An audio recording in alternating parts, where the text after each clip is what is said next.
Griffin's kitchen, day. Bryan, on the third book now, looks half crazed as he maniacally flips through its pages. Stewie enters. Bryan, this has got to stop. I'm holding an intervention.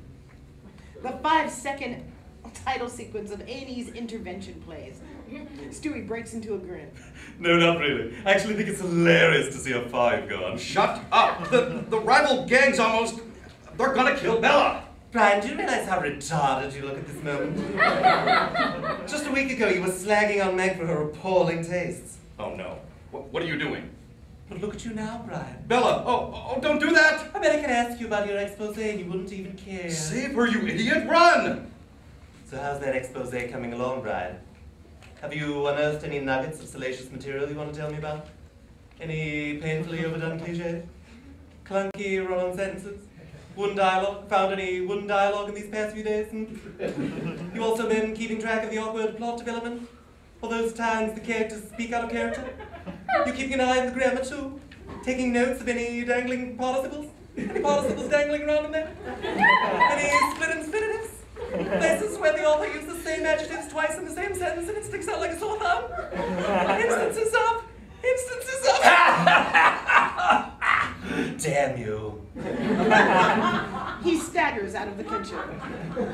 Griffith's living room, night. The room is a complete mess. The only thing that hasn't been tripped over is the SmartBank, which is plugged in and sitting on the center of the rug. Peter holds up one end of the sofa while Chris reaches underneath. Almost got a nickel, Dad. The door opens and Lois enters with groceries. What the hell is going on? Peter drops the sofa on Chris. Hey, honey, bring back any change? Peter Griffin, I was gone for 30 minutes. It looks like you put the entire house through the shake and bake. Lois, how could you blame this on me when this is clearly the young lady's fault? He gestures to a painting of Edward Munch's The Scream. Peter, that's not Meg. Holy crap, you're right, but from far away I could have sworn. Where is she? I don't know, Lois. I mean, if that's not her, then... Peter in Lois's bedroom, morning, flashback.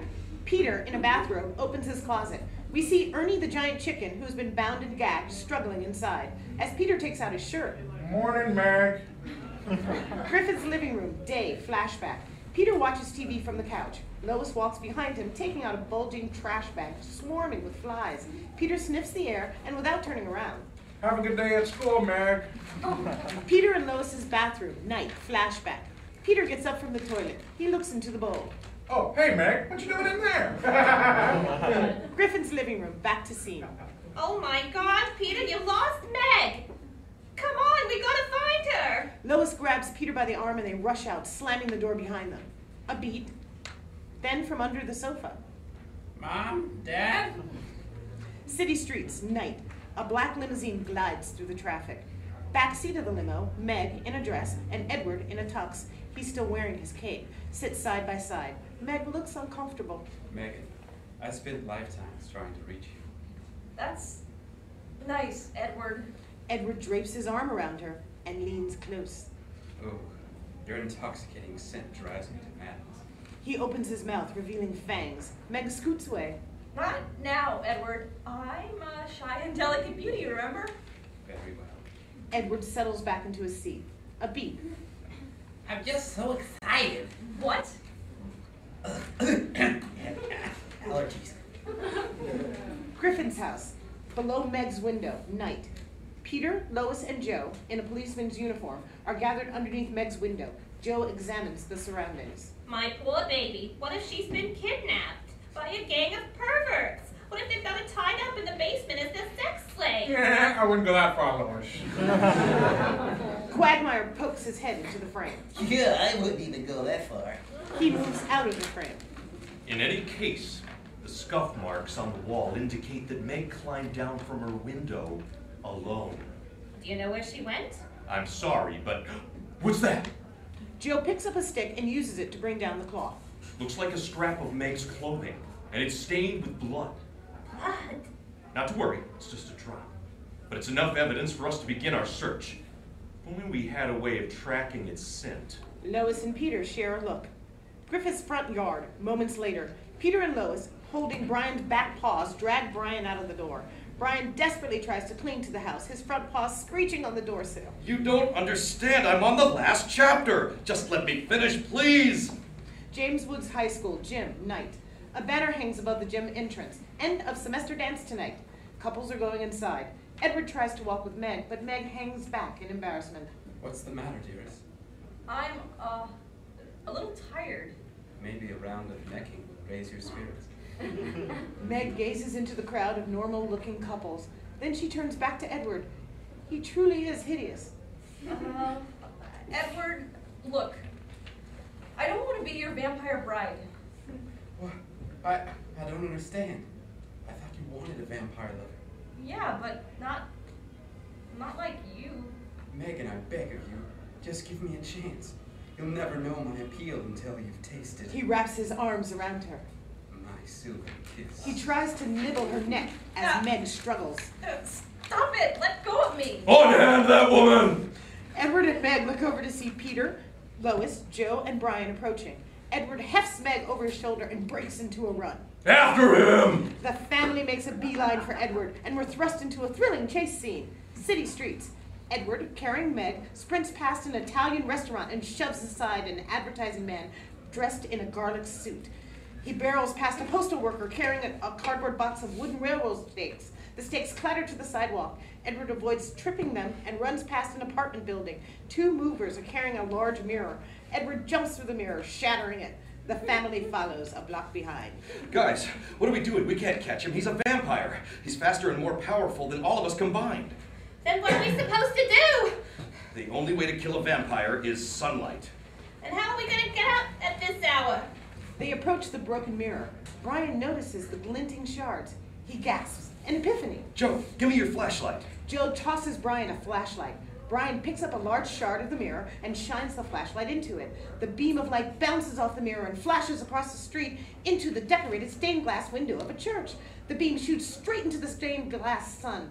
Just as Edward approaches the church, a bright white light floods out from the sun, and Edward is blinded. Screaming, he drops Meg and stumbles forward. His cape catches on the top of a fire hydrant and is ripped off, along with his mask, a wig, and false fangs. Edward falls to the ground, and we see that he is actually Neil Goldman. Drat, foiled again. Meg picks herself up, recognizes Neil. Neil Goldman? Hi, Meg.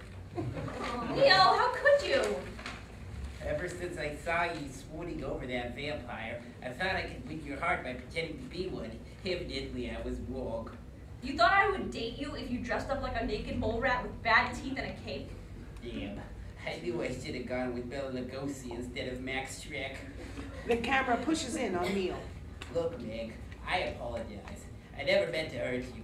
The thing is, you may not be the prettiest or the smartest girl in school, but to me, you're the most lovable. And I just wanted to show you how much I can, even though I did get carried away with this whole vampire stick. Oh, Neil, that's so sweet. Really? And does that mean you'll go to the dance with me? Well, Inspirational music swells as the camera pushes in on Meg. what Twilight has taught me is that it doesn't matter if you're an outsider. It doesn't matter if you're a mentally challenged, emotionally manipulative, bloodthirsty stalker who likes to spy on sleeping girls. You can make a woman fall in love with you as long as you're absurdly handsome. I mean, why do you think Edward got away with all those things he did? He was handsome, that's why. Absurdly handsome. And I'm sorry to say this, Neil, but you're not.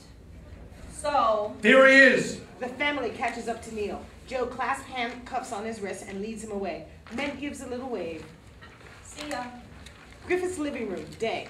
Stewie watches Schoolhouse Rock's recession session on TV. Bryan walks up, looking haggard and drained. Well, I finished reading Twilight. Stewie clicks off the TV and turns to Bryan, smirking. How selfless of you, Bryan, to wallow through that literary morass for the sake of your expose.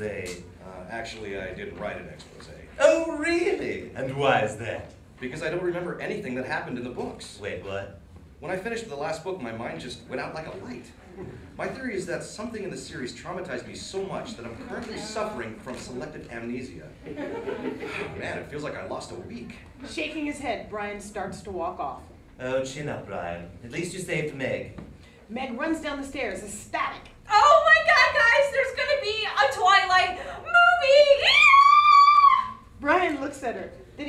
out the 1970s remote and zaps her. Hector slumps down, unconscious. Bryan walks away. Peter and Chris run in from the front door, each holding a fistful of coins. We catch a glimpse of Cleveland in hot pursuit in the driveway. Peter, Christopher, come back here with my laundry money. Peter slams the door in Cleveland's face. I think this is it, son. Hot diggity dog. They kneel down in front of the SmartBank and shove in their coins. The SmartBank revs to life with flashing lights and beeps. You have deposited 93 cents in hard currency, pumping up your total to a thick and juicy $500. Yeah. Hey, Chris, you know what this means? We finally have enough money to get all those things we wanted from the shopper image. Lois enters, holding a stack of mail. She opens an envelope. You kids look so happy. Yeah, Lois, Chris and I have finally saved enough money to... What? Lois, what's the matter? Peter, that flashing harlot just cost us $500 on an electricity bill. End show.